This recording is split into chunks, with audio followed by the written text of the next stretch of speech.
राधे राधे दोस्तों, जय श्री कृष्णा। स्वागत है आपका हमारे चैनल पर। आइए आज की इस वीडियो में हम श्रवण करेंगे श्रावण मास कृष्ण पक्ष वर्ष 2025 में संकष्टी गणेश चतुर्थी का व्रत कब किया जाएगा। तो जानते हैं व्रत के शुभ मुहूर्त के बारे में, इस दिन की पूजा विधि और चंद्र दर्शन का समय क्या रहेगा। इस दिन भगवान को विशेष रूप से कौन सी वस्तु का भोग लगाना चाहिए, इस दिन क्या करना चाहिए और क्या नहीं करना चाहिए। तो आइए जानते हैं इन सब विषयों के बारे में। प्रत्येक मास के कृष्ण पक्ष और शुक्ल पक्ष की चतुर्थी तिथि के दिन भगवान गणेश जी को प्रसन्न करने के लिए गणेश चतुर्थी का व्रत धारण किया जाता है। कृष्ण पक्ष में पड़ने वाली चतुर्थी को संकष्टी चतुर्थी और शुक्ल पक्ष में पड़ने वाली चतुर्थी को विनायक चतुर्थी के नाम से जाना जाता है।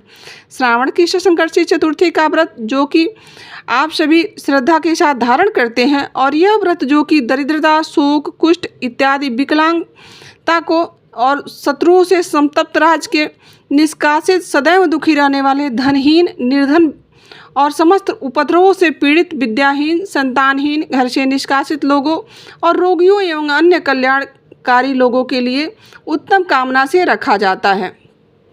यह व्रत बड़ा ही उत्तम माना गया है। यह सभी प्रकार के दुख तथा क्लेशों को दूर करने वाला है तथा सुख समृद्धि का इस व्रत से के प्रभाव से भगवान गणेश जी की कृपा आशीर्वाद प्राप्त होता है। जो भी संकष्टी चतुर्थी का व्रत धारण करते हैं उन्हें चाहिए कि श्रावण मास में सुबह उठ के नित्य क्रिया से निवृत्त होकर स्नान आदि करके शुद्ध वस्त्र धारण करके और व्रत का संकल्प करें। भगवान गणेश जी की प्रार्थना करें कि हे भगवान गणेश जी, आज मैं संकष्टी चतुर्थी का व्रत करने जा रहा हूँ। इस प्रकार से भगवान से प्रार्थना करें, कहें भगवान से कि हे भगवान, आप हमारे सभी संकटों को दूर कर हमारी मन की इच्छा को पूर्ण करें। इस दिन बहुत से लोग दिन भर निर्जल भी रहते हैं, और जो लोग निर्जल नहीं रह सकते वह फलाहार भी करते हैं।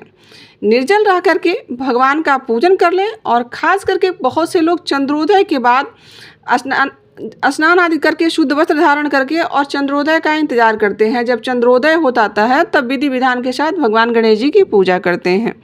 धूप, दीप, पुष्प, प्रसाद इत्यादि भगवान गणेश जी को समर्पित करते हैं। इस दिन 15 लड्डुओं का भोग लगाया जाता है। उन 15 लड्डुओं में से 5 लड्डू भगवान गणेश जी को और 5 लड्डू ब्राह्मण को दे देना चाहिए। 5 लड्डू का ही स्वयं भोजन करना चाहिए। पूजन संपन्न होने के बाद इस प्रकार से भगवान का जब पूजन संपन्न हो जाएगा, फिर उसके बाद जब चंद्रोदय होता है तो चंद्र देवता को कच्चे दूध या जल से अर्घ्य प्रदान किया जाता है। उसके बाद यह व्रत पूर्ण माना जाता है। अब जानते हैं श्रावण कृष्ण संकष्टी चतुर्थी के शुभ मुहूर्त के बारे में। श्रावण मास कृष्ण पक्ष की संकष्टी चतुर्थी की तिथि प्रारंभ हो रही है। समय 13 जुलाई 2025 दिन रविवार रात्रि 1:03 पर, और चतुर्थी तिथि की जो कि समाप्त हो रही है वह 14 जुलाई 2025 दिन सोमवार रात्रि 12:01 पे चतुर्थी तिथि की समाप्ति है। तो इस बार चंद्रोदय व्यापनी के अनुसार संकष्टी चतुर्थी का व्रत रखा जाएगा। तो 14 जुलाई 2025 दिन सोमवार को यह व्रत धारण किया जाएगा। इस बार सोमवार के दिन 14 जुलाई पड़ रहा है। इस दिन जो भी सावन का पहला सोमवार का व्रत करेगा साथ में संकष्टी चतुर्थी का व्रत भी धारण कर लेगा, और यह दोनों संयोग मिलाकर बड़ा ही पुण्य फल प्रदान करने वाला है। इस दिन पूरे शिव परिवार का पूजन किया जाता है, इससे अत्यंत फलों की प्राप्ति होती है। 14 जुलाई को ब्रह्म मुहूर्त का समय रहेगा 4:11 से सुबह 4:52 तक। सूर्योदय का समय रहेगा सुबह 5:16 से, और शाम को सूर्यास्त होने वाला है 6:51 पर।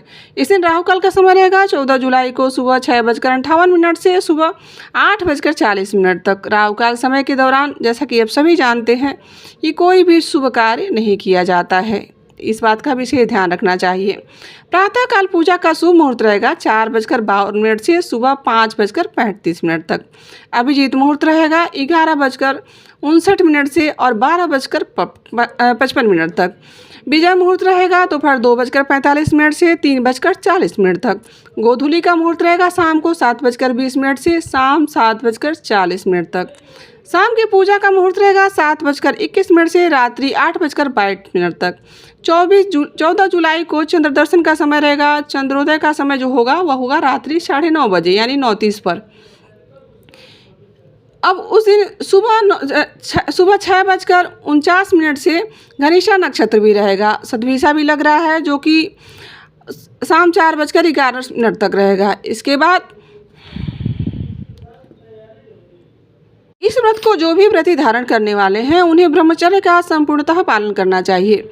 इस दिन भर बहुत से लोग निर्जला व्रत धारण करते हैं और बहुत से लोग उपवास भी नहीं कर पाते हैं। मान लीजिए नहीं रह पाते हैं तो वो फलाहार भी कर सकते हैं। एक समय फलाहार करना चाहिए, इस बात का भी विशेष ही ध्यान रखना चाहिए। इस दिन पूरे निष्ठा के साथ, भक्ति भाव के साथ भगवान गणेश जी तथा भगवान शंकर, माता पार्वती और समस्त शिव परिवार की पूजा की जाती है, जिससे आपको अनंत फलों की प्राप्ति होती है। संकष्टी चतुर्थी के व्रत में जो भी भगवान गणेश जी के साथ चौथ माता की भी विधि विधान से पूजा करते हैं उन्हें भी उत्तम फल की प्राप्ति होती है।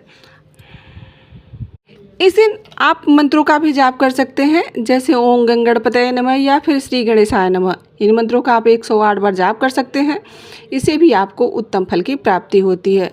आप गणेश चालीसा का पाठ कर सकते हैं, गणेश स्तोत्र का पाठ कर सकते हैं। भगवान गणेश जी की कथा का श्रवण तो जरूर ही करें। दोस्तों, तो यह थी गणेश चतुर्थी से जुड़ी हुई जानकारी। आशा करती हूँ कि आपको यह वीडियो अच्छी लगी होगी और यहाँ तक बने रहने के लिए आप सभी का दिल से आभार। मिलते हैं किसी ऐसी जानकारी, कथा, कहानी के साथ। आज के लिए बस इतना ही। राधे राधे, जय श्री कृष्ण।